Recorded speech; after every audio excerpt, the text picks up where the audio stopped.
Benvenuti a una puntata speciale di Tech Talk. Tutti i giorni parliamo di tecnologia, di innovazione e di futuro in questo spazio su Repubblica e sugli altri giornali del gruppo G. Oggi abbiamo stravolto la nostra programmazione perché la nostra giornata è stata stravolta da un annuncio che davvero a tutti quelli che si occupano di innovazione ha riempito di gioia e di emozione.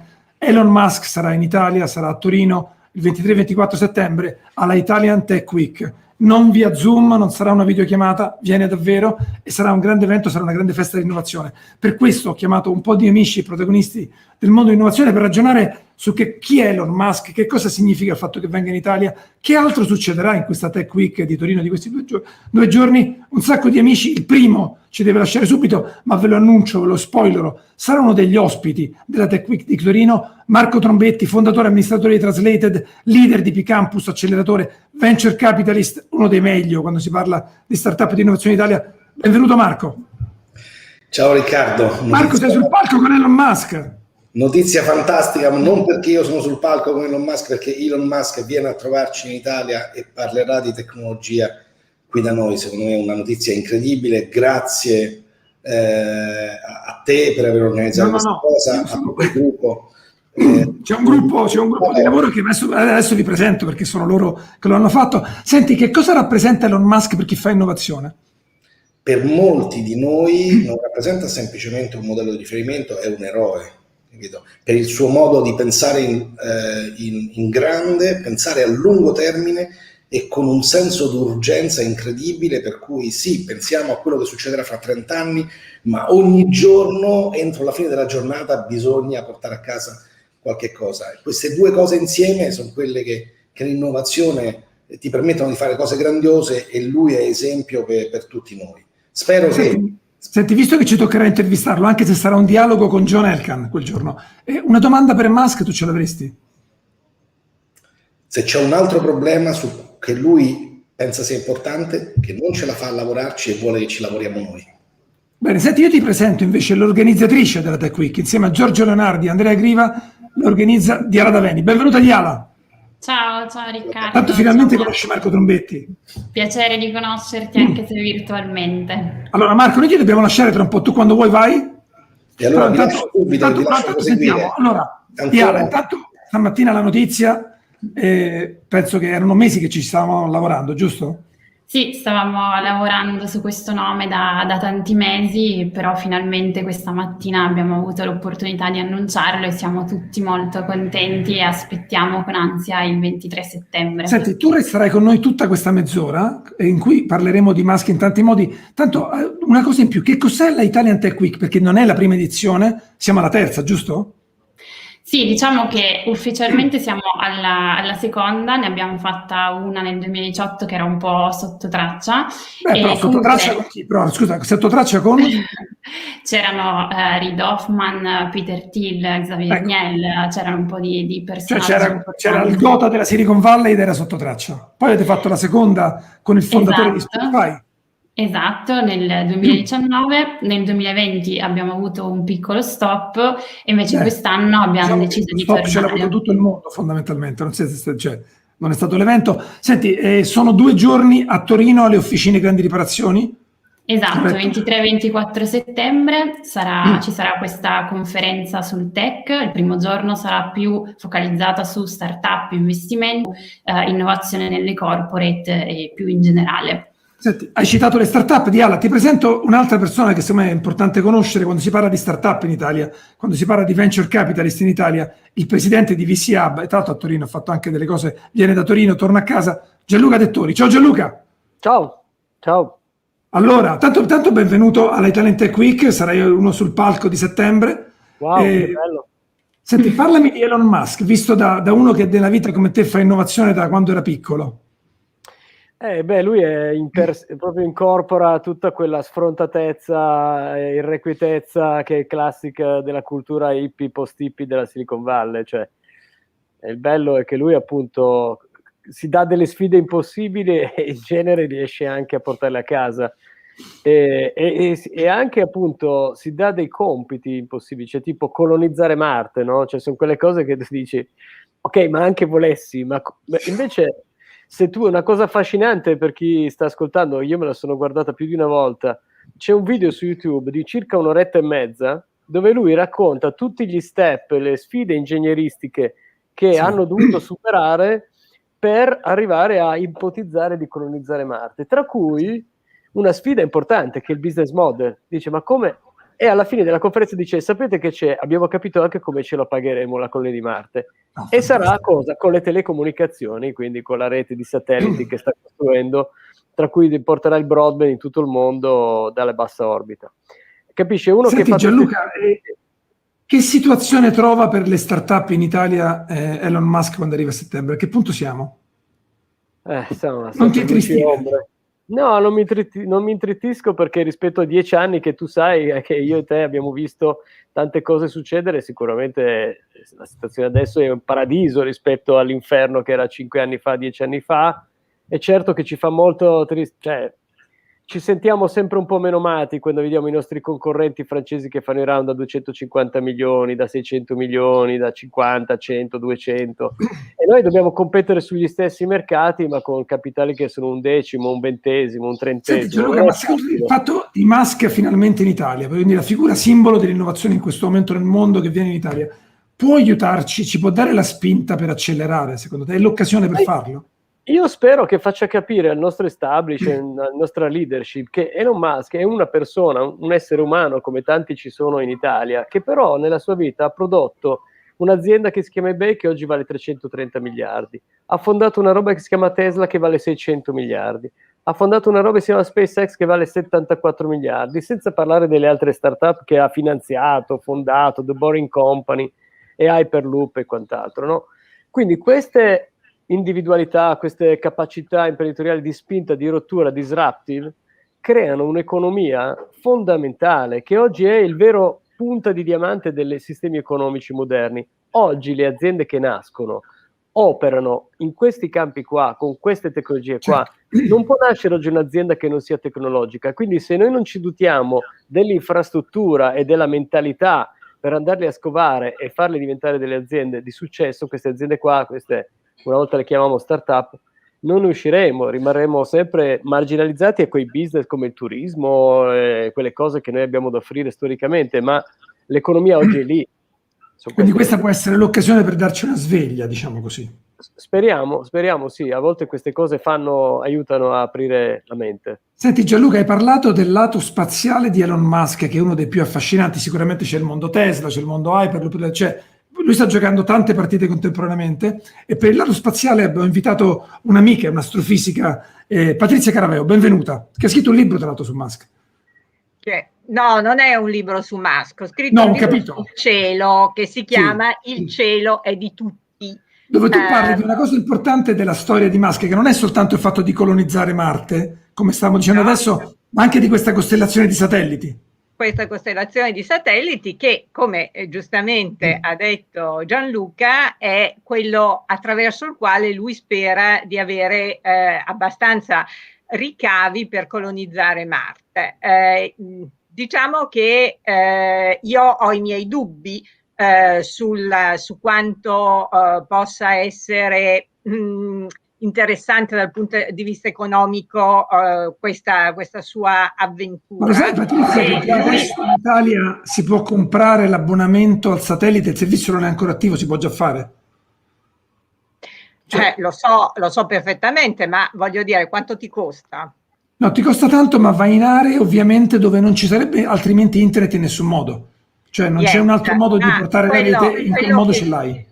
Certo, ma quello che lui dice è che lui vuole utilizzare questo sistema per fare crescere le economie nei paesi sottosviluppati, Africa e così via, e io dubito molto che ci sia la fila delle persone che possono comprare il kit di connessione e poi pagare $99 al mese di abbonamento. Può darsi che ci siano dei sussidi, per carità. Il modello di business può essere anche diverso, possono fare una connessione, fare un acquisto e dividerlo, ci sono tanti modi. Ti chiedo un'altra cosa, lui sicuramente è stato un innovatore ed è tuttora un innovatore formidabile con il modello di SpaceX, C'è l'idea che tu vai e torni dallo spazio, che non sprechi il razzo. Assolutamente. È Questa stato un è salto rispetto agli anni 60 incredibile. è una sua idea assolutamente fantastica che viene replicata da tutte le altre aziende che si sono messe nel business spaziale. Adesso ci sono dei primi stadi che vengono riutilizzati per la 10ª volta, quindi è veramente un successo. Da questo punto di vista Musk è un genio, dal punto di vista manageriale è uno capace di pensare out of the box, veramente è originale, non accetta no come risposta. Ecco, quando gli ingegneri gli dicevano ma tu sei pazzo, queste cose non le ha mai fatte nessuno, eccetera, lui ha detto io ce la farò. Ha toppato un certo numero di volte, ma adesso la vera notizia è quando il primo stadio non riesce a tornare indietro, manca la base, la chiatta nell'Atlantico, però per il resto è una cosa veramente fantastica. Da questo punto di vista è assolutamente ammirevole. Quindi come scienziata spaziale ammiro molto Musk, come astronoma lo strangolerei, perché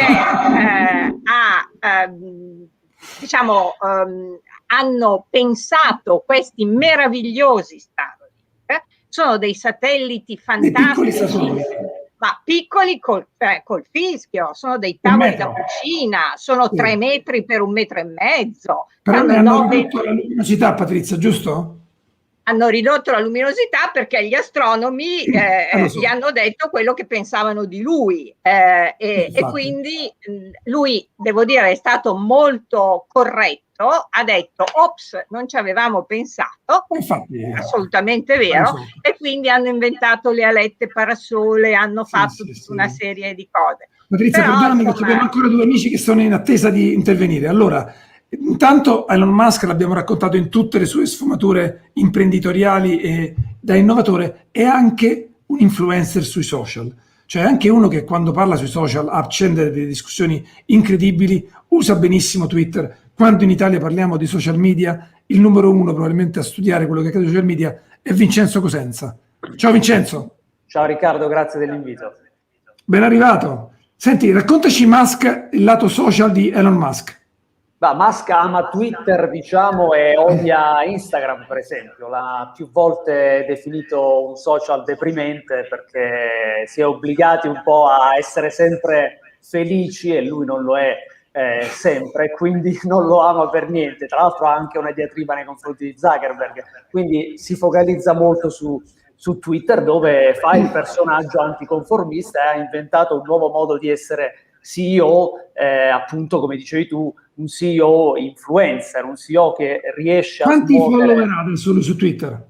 Lui ha 57 milioni di follower, per darti un'idea Tim Cook ne ha 13 milioni, Sundar Pichai di Alphabet ne ha quasi 4 milioni, Bezos ne ha 2 milioni e 4, Satya Nadella di Microsoft ne ha 2 milioni e 5, quindi ci fa capire come... È anche vero che seguire il suo account non vuol dire seguire i comunicati stampa della Tesla o di SpaceX, è proprio lui che twitta senza freni, a volte anche la commissione, la Consob americana gli ha detto stai più attento, però anche con delle cose divertenti, provocatorie, degli insights di quello che sta facendo, cioè davvero un account che non si può non seguire.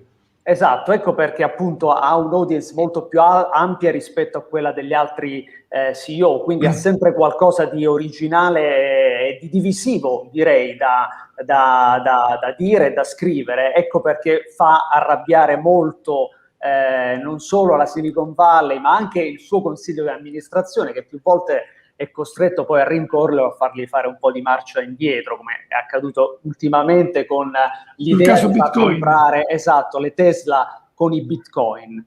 Però poi ci è tornato sopra, ha detto pure che se c'è un modo per consumare meno energia è ancora favorevole al fatto dei Bitcoin. Beh, lavorerà anche a questa sfida. Ecco, e comunque per Elon Musk i social sono una cosa da usare senza filtri. È proprio Musk dal vivo. Sì, è il suo modo di fare anche un nuovo tipo, se vuoi, di marketing per le sue aziende, che ha sicuramente luci e ombre. Sì, più che marketing è proprio storytelling, lui crea una narrazione attorno alle sue imprese. Diana, ti volevo dire una cosa, da quando oggi abbiamo fatto questo annuncio, sarà successo anche a te, la nostra casella di posta e i nostri WhatsApp sono invasi di gente che dice voglio venire anch'io. Sì, Come si fa a venire esatto. all'OGR? Quante persone?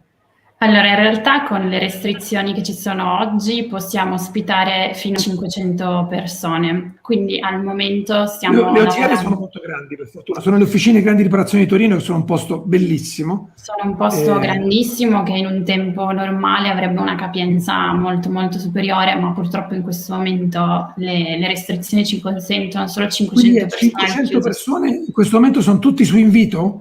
Sono tutti su invito, ci sarà una parte di posti che destineremo ai nostri follower, i follower dei canali social di Italian Tech. Nelle prossime settimane diremo come si potranno avere questi. Io intanto ti dico che da inviti. quando è uscito Italian Tech abbiamo raddoppiato i follower su Instagram, quindi sono già 4.000. Quindi non so dove dobbiamo arrivare. Adesso Sta andando molto bene. Dopo questa notizia diciamo che saranno ancora di più. Senti, i giornalisti immagino tanti, perché tanti colleghi stanno dicendo anch'io. Assolutamente, ci sarà un classico accredito media, comunque tutti potranno seguire la conferenza che sarà in live streaming sulla Repubblica, sulla Stampa, su Italian Tech, insomma ci sarà un modo di seguire.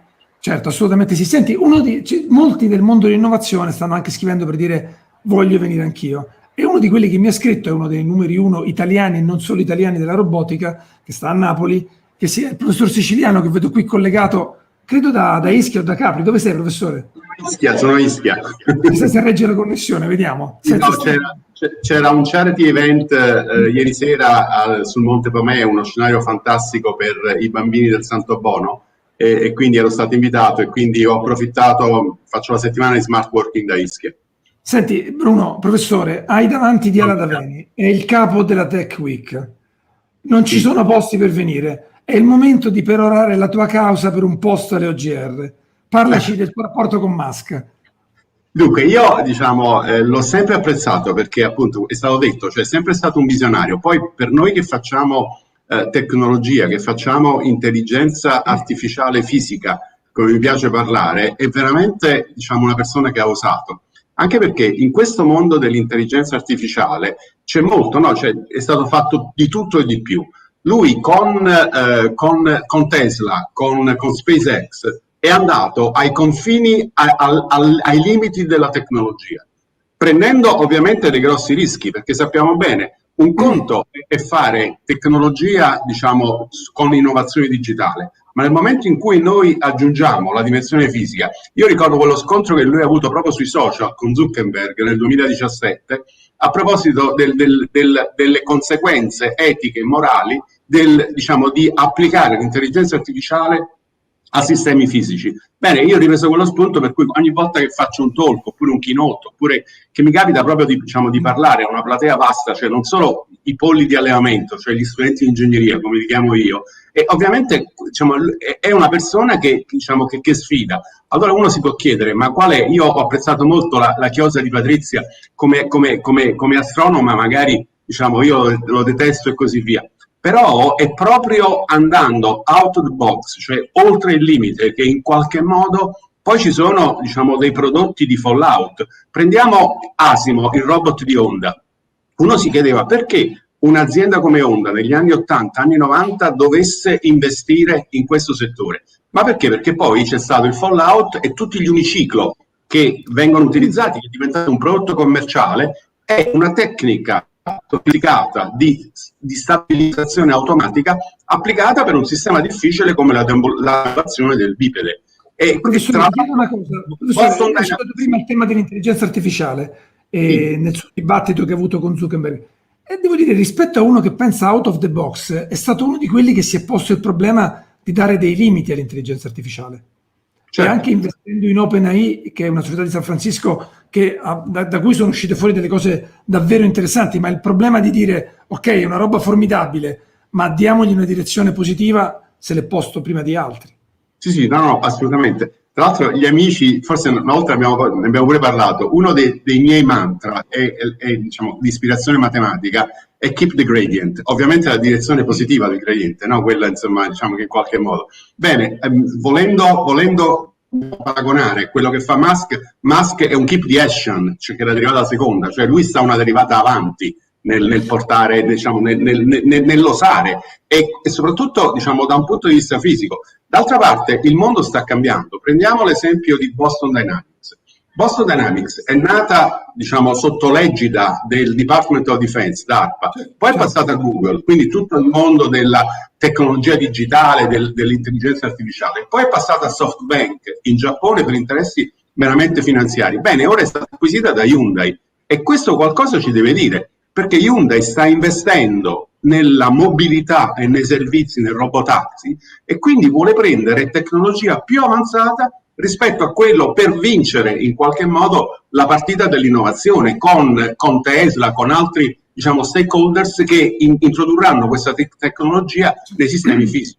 Quindi insomma è una cosa estremamente... Ti ha convinto il professor Siciliano? Glielo teniamo un posto dei 500? Please. Beh, direi che sì, dopo questa spiegazione sarebbe difficile dire di no. Comunque, assolutamente. Senti, per partecipare alla Tech Week devo pubblicare il tuo numero di telefono? C'è una mail? Cosa facciamo? No, c'è una mail che è info@italiantechweek.org. Comunque in questo momento stiamo cercando... Una cosa che ho detto prima è ovviamente l'obiettivo di questa conferenza è portare un po' tutto l'ecosistema dell'innovazione italiana insieme in un unico luogo per 2 giorni per confrontarsi e provare a crescere insieme e portare allo stesso tempo grandi imprenditori come Musk che possano spingerci a pensare ancora più in grande. Senti, abbiamo detto che sul programma ci saranno ovviamente anche Marco Trombetti e Gianluca Dettori, ma chi altro c'è? Possiamo dare qualche altro nome? Lo pubblicherai quando? Perché so che sul programma siete andati molto avanti. Sì, lo pubblicheremo comunque nei prossimi giorni. Comunque ci saranno start-up italiani di successo come Davide Dattoli, Alessio Lorusso, Silvia Wang. Stiamo mettendo insieme un po' tutte le persone che possono rappresentare il nostro ecosistema e che possono essere di ispirazione per tutti quelli che partecipano alla conferenza. Ospiti anche europei, se ricordo bene. Ci saranno anche start-up europei, stiamo lavorando sul portare qualche unicorno europeo e anche VC europei e internazionali, perché è importante anche prendere spunto da quello che stanno facendo in altri mercati che oggi vanno molto bene. Prima si citava la Francia, ma ce ne sono tanti altri. Senti Gianluca, possiamo darci l'obiettivo di provare a convincere la politica a fare il famoso piano Macron, no? Di cui si parla in questi giorni, per il 23-24 settembre? Come VC ci potete provare? Noi ci proviamo tutti i giorni, spingiamo tutti i giorni su questo tema, siamo molto attivi, abbiamo tante proposte sul tavolo, sarebbe il momento di farlo per non perdere ormai il treno dell'innovazione, perché sta ormai decollando e dobbiamo uscire dalle secche. Ma quello che c'è nel piano nazionale di ripresa e resilienza è abbastanza anche per le start-up o no? Non siamo riusciti a individuare veramente delle voci significative, non siamo riusciti ancora a capire, decodificare la strategia del governo su questo tema, in tutta onestà. La prima cosa che abbiamo visto è che, visto che tu, è appunto la vicenda di Neatech, che sicuramente non aiuterà il trasferimento tecnologico delle start-up italiane. Cioè il fatto che nel decreto che è in conversione in questi giorni hanno di fatto cambiato la destinazione di Neatech e hanno tolto i soldi alle start-up. Questo è più o meno detto. Soprattutto sono stati tolti 1 miliardo e 400 milioni il finanziamento complessivo di 15 anni di Neatech per il trasferimento tecnologico, cioè investire negli spin-off del professor Siciliano. Questo era lo scopo di queste iniziative. 1 miliardo e 4 è tanto per l'Italia. A livello internazionale, ripeto, Macron con un solo atto normativo ha messo insieme 21 istituzionali e hanno messo giù 10 miliardi. Non è che non ci siano questi soldi in Italia, che sia chiaro, ci sono in abbondanza, però non vengono impiegati per questo, vengono impiegati in tante altre robe, ma non per l'innovazione. Questo credo sia un tema e spero che questo sia il momento catalizzatore. Ve lo auguro, ce lo auguro e ve lo auguro. Forse portare queste figure così iconiche ci fa capire che ci sta qualche Elon Musk, magari un po' più piccolino, ma che parla italiano, che dobbiamo andare a individuare. C'è di sicuro. Diana, Elon Musk sarà sul palco con John Elkann, corretto? Quindi sarà un dialogo che partirà dal futuro dell'auto, immagino, e poi spazierà su tutti i temi. Esatto, sicuramente partirà dal futuro dell'auto, ma ci saranno tanti altri temi che verranno affrontati, sempre legati ovviamente al mondo dell'innovazione e a tutto quello che succederà nei prossimi anni. Insomma, sicuramente sono due persone che hanno una visione abbastanza ampia su tanti temi. Ma me lo trovi uno strapuntino per fare il presentatore di un panel? Certo, ovviamente. Va bene, mi candido, allora lo farò. Ultima parola con tutti voi, se ne avete un'ultima. Patrizia, finale con te, vai. Grazie, che Elon Musk non è un innovatore e ha fatto adesso che nascere... stai facendo un po' marcia indietro perché è un po' forte, dai. Assolutamente, ma ha fatto nascere un problema, ha fatto capire che per l'utilizzo dello spazio servono leggi e servono leggi a livello mondiale. In questo momento manca completamente una legislazione che sia al passo con i tempi. E questa è una cosa della quale si sta occupando l'Ufficio delle Nazioni Unite per l'utilizzo pacifico dello spazio. Perché se noi mettiamo in orbita troppi satelliti facciamo male a noi stessi, perché saturiamo le orbite. In questo momento non c'è nessuna legislazione che normi questo importantissimo problema. Deve nascere l'ecologia spaziale e Musk ci ha fatto capire che siamo carenti da questo punto di vista. Grazie Patrizia. Siamo al finalissimo, perdona che abbiamo pochi istanti. Vincenzo, possiamo aspettarci Musk anche su TikTok o su Twitch, per come lo conosci?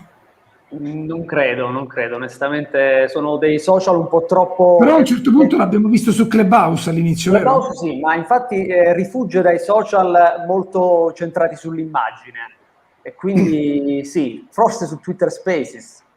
E Diala, come l'avete convinto a venire in presenza e non, diciamo, via ologramma a Torino? Beh, diciamo che abbiamo insistito molto sul fatto che avevamo bisogno di ripartire in grande, avendo anche la presenza fisica di un personagglo della sua portata. Beh, professor Bruno Siciliano, l'ultima parola tua. Mi pare che il posto ce l'hai ottenuto oggi. Meno male, me lo sono guadagnato, se non altro. Però infatti no, quello che diceva Diana, nel senso che diciamo, io vengo da 3 semestri di didattica online, no, ai miei studenti, e veramente sono in totale saturazione. La settimana scorsa ho fatto un seminario in presenza al master di medicina interna all'Aquila e per me è stato quasi un primo giorno di lavoro, un'emozione. Quindi diciamo, chiaramente diciamo, noi dovremmo convivere questa mentalità blended. Però proprio diciamo, il ruolo dell'uomo insieme alla tecnologia è, insomma, cerchiamo appunto di prendere il buono di questa pandemia, quindi avere, seppure con la limitazione di 500 sole persone, Musk diciamo, è un fatto iconico e speriamo che effettivamente possa poi scuotere diciamo, le coscienze politiche, perché lui è uno che insomma, ha sempre provocato con la tecnologia e solo provocando diciamo, si può andare avanti. Quindi da questo punto di vista è molto più, sarebbe stato diverso averlo online collegato. La presenza fisica ha una valenza diciamo pazzesca. Bene, grazie professore. Allora oggi, ricapitolando, siamo qui perché stiamo festeggiando la notizia di Elon Musk, ospite d'onore della Italian Tech Week a Torino alle Officine Grandi Riparazioni. Grazie a Diala Daveni che da oggi in poi avrà il telefonino bollente e la mail pure su lista delle richieste. Grazie per questa cosa. Quindi prossimamente ci aspettiamo il programma completo. E ovviamente sul sito che è su Italian Tech c'è il sito della Week, troveranno tutte le informazioni. Grazie Gianluca Dettori, mi raccomando, non ti scoraggiare. No, ti voglio combattivo sul tema startup. Grazie professoressa Caraveo, grazie Vincenzo, grazie Bruno Siciliano, è stato con noi anche Marco Trombetti. Ci sentiamo domani. Casualmente abbiamo il ministro dei trasporti Giovannini, che visto che oggi abbiamo parlato di Musk, qualcosa c'entra. No? Che magari... Funziona. Ci vediamo domani alle 12:30 con Giovannini. Grazie a tutti. Ciao a tutti. Ciao, Riccardo, grazie.